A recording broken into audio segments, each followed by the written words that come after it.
यो वेदादौ स्वरः प्रोक्तो वेदान्ते च प्रतिष्ठितः तस्य प्रकृतिलीनस्य यः परः स महेश्वरः. அந்த விஸ்வாவசு வருஷம் ஆரம்பிச்சு பகவானோட அனுக்கிரகத்துல இந்த ஒரு வருஷம் ஃபுல்லா நல்லபடியா எல்லா விதமான உற்சவங்களும் கிருஷ்ண ஜென்மாட்டி ஆடிப்பூரத்துல ஆரம்பிச்சு நம்ம உற்சவம் வந்து சங்கர ஜெயந்தியில் ஆரம்பிச்சு ராமநவமியில முடியும். அப்படிதான் வழக்கம். அப்புறம் மாசாந்திர உற்சவங்கள் பாலாஜி அலங்காரம், சத்யநாராயண அலங்காரம், அஷ்டமிக்கு ராதா கிருஷ்ண அலங்காரம், உருவாய்ப்பு அலங்காரம், இந்த 5 அலங்காரங்கள், அப்புறம் 3 ஹோமங்கள். சுக்ல சதுர்த்தி கிருஷ்ண சதுர்த்திக்கு இது 4 ஹோமம். இப்போ தன்வந்திரி ஹோமம், சந்தான ஹோமம், 4 ஹோமங்கள். இதெல்லாம் நம்ம மாதம் வழக்கமாக நடக்கிறது. அது 24 பிரதோஷங்கள், இதெல்லாம் வழக்கமான மாசாந்திர உற்சவங்கள். இதை வருஷாந்திர உற்சவங்கள் கிருஷ்ண ஜென்மாஷ்டமி, விநாயக சதுர்த்தி, அப்புறமா வந்து சனிக்க மகோத்சவம், ஸ்கந்த சதுர்த்தி, கிருத்திகா சோமவாரம், அப்புறம் கார்த்திகை இது கிருத்திகா சோமவாரம், தனு மாதம், அப்புறமா வந்து இந்த இது தைப்பூச பருவங்கள், தைப்பூசம், வைகாசி விசாகங்கள், இந்த மாதிரி, அப்புறமா ராமநவமி, இந்த மாதிரி உற்சவங்கள்லாம், பங்குனி உற்சவம், இந்த மாதிரி உற்சவங்கள்லாம் இந்த வருஷம் நல்லபடியாக நடந்து முடிஞ்சுது. பக்தால் நல்லபடியாக தரிசனம் பண்ணி நல்லா இது பண்ணிங்க. அதனால இந்த உற்சவம் நல்லபடியாக நடந்து முடிஞ்சிருக்கனால நம்ம வந்து நம்பிக்கையோடு இருப்போம். வராத வருஷம் நல்லபடியாக இருக்கும் அப்படின்னு நம்ம வேண்டிப்போம். முதல் முக்கியமான விஷயங்கள், முதல் முக்கியமான விஷயம், இப்போ லோகத்தில் நடக்கிற இந்த சண்டைனால, தேவையில்லாத ஒரு யுத்தத்தினால அப்பாவி ஜனங்கள் ரொம்பவே பாதிக்கப்படுறா. நம்ம பாரத தேசம் ரொம்பவே பாதிக்கப்படுறது. சின்ன குழந்தைகள்லாம் கூட மரணம் அடைகிறா. ரொம்ப கஷ்டமாக இருக்குது மனசுக்கு. அதனால் நம்ம எல்லாருமா சேர்ந்து கூட்டு பிரார்த்தனையாக பகவானை பரிபூர்ணமாக பிரதீட்சணம் அந்த யுத்தம் நிற்கணும்னு நம்ம வேண்டிக்கணும். நம்ம அதுதான் முதல்ல நம்ம செய்ய வேண்டிய முதல் கடமை, நம்மளோட டியூட்டி. இந்த யுத்தம் நிற்கணுங்கிறது தான் நம்மளுடைய முதல் கடமை. அதுக்கடுத்து இந்த வராக வருஷத்தில் முதல் உற்சவம் ஆதிசங்கர பகவத் சாபர் ஜெயந்தி மகோத்சவம் ஆரம்பிக்கிறது. 16, 17 இதில் இருக்கிறதுனால இந்த வாட்டி 5 நாள் உற்சவம் வரும். 4 நாள் சங்கர ஜெயந்தி உற்சவம். சங்கர பகவத் பாதாரை பற்றி முக்கியமாக நம்ம சொல்லியே ஆகணும். ஏன்னா கலியுகம் பிறந்து ரொம்ப முத்தி மக்கள் மனசில் ஒரு சஞ்சலம் இருந்தது. எந்த சுவாமி கும்பிட்றது, என்ன பண்ணுறது, என்னெல்லாம் சுவாமி வழிபாடே, உருவ வழிபாடே இல்லை. அப்புறம் சூரியனை வழிபட்டா, அப்புறம் உருவ வழிபாடு ஏற்பட்டது.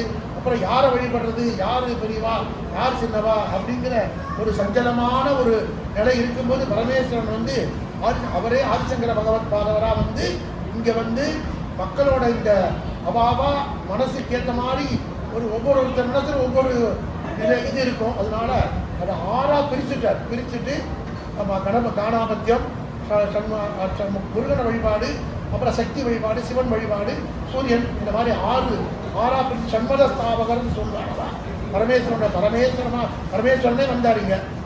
3 தரம் அவர் வந்து 32 வயசுல 3 தரம் பாரத தேசத்தை ஃபுல்லாக நடந்து போயிருக்கார். அவர் 3 தரம் நடந்து போயிருக்கார். அவருக்கு ஒரு பாட்டு உடம்பு சரியில்லாம வந்த போது நேராக கைலாசத்துக்கு போயிட்டு கைலாச பரமேஸ்வரனை கேட்டார், எனக்கு வயிற்ற வலிக்கிறது, போடா போய் திருச்செந்தூருக்கு போடா அப்படின்ட்டார்.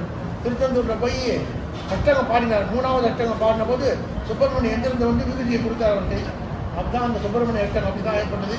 ரொம்பவே ஒரு அற்புதங்களை நிகழ்த்தியிருக்கார் அந்த ஆதிசங்கர பகவத் பாதர். அப்புறம் ராமானுஜ பரமேஸ்வரர், மத்வாச்சாரியார், 3 பேரை நம்ம எப்போவுமே மறக்கக்கூடாது. நம்ம பாரத தேசத்தை நம்ம மக்களை வந்து ஒரு சஞ்சலத்திலிருந்து கொண்டு வந்து ஒரு வழிக்கு கொண்டு வந்துடலாம். இன்னைக்கு நம்ம எல்லாம் நல்லா இருக்கோம்னா அதுக்கு அந்த 3 பகவத் பாதார் தான் காரணம். அதாவது அந்த ஆதிசங்கர ஜெயந்தி வர்ற சனிக்கிழமை ஆரம்பிக்கிறது. அவசியம் எல்லாரும் வந்து கலந்துட்டு அந்த ஆதிசங்கர பகவான கொடுக்க ஆரம்பிக்கிறோம். அடுத்து இந்த படம் தொடர்ந்து வரிசையாக நம்ம உற்சவங்கள்லாம் ஆரம்பிக்கும். இது ஆரம்பிக்கும், வைகாசி விசாகங்கள் இந்த மாதிரி ஆரம்பிக்கும். எல்லாத்தையும் இப்போ எப்பவும் நடத்தி கொடுக்குற மாதிரி நீங்கள் தான் எல்லா உற்சவத்தையும் நடத்தி கொடுத்து அதை சிறப்பிக்கிறீங்க. உங்களுக்கு தான் பலன் ஜாஸ்தி. அதனால் எல்லாரும் நீங்கள் ஒத்துழைப்பு கொடுக்கணும்னு நிர்வாக சார்பாக சங்கர ஜெயந்தியில் அட்சய திருதியை, அதாவது வந்து சங்கர பகவத் பாதார் என்ன பண்ணார்னா, அவர் வந்து பிட்சை அப்பெல்லாம் பிராமணாலாம் அன்னன்னைக்கு போய் யாஜகம் வாங்கி அதில் கிடைச்சதான் சாப்பிடுவான், கிடைக்கலாம் பட்டினியே கலந்துருவான். அப்படிதான் இருந்தான் அந்த. அதனால தான் அவள் தெய்வமாக வணங்கினான். அவள் பிட்சைக்கு போகும்போது ஒரு அம்மா அதில் பிட்சை கேட்டால் அந்த அம்மா கிட்ட ஒன்றுமே இல்லை. உடனே என்ன பண்ணால் அந்த அம்மா என்னடா ஒரு சன்னியாசி வந்திருக்கார், நம்ம ஒன்றுமே இல்லைன்னு ஒரு நெல்லிக்காயை தூக்கி போட்டான்.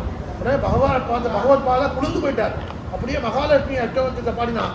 அப்படியே சொர்ணமாக பொழிஞ்சா. அப்படியே பகவான் அந்த அம்மாவுக்கு அந்த பகவத் பாதாள அந்த அந்த நெற்றியை ஸ்தோத்திரம் பண்ண உடனே அப்படியே தங்கமாக பொழிஞ்சா.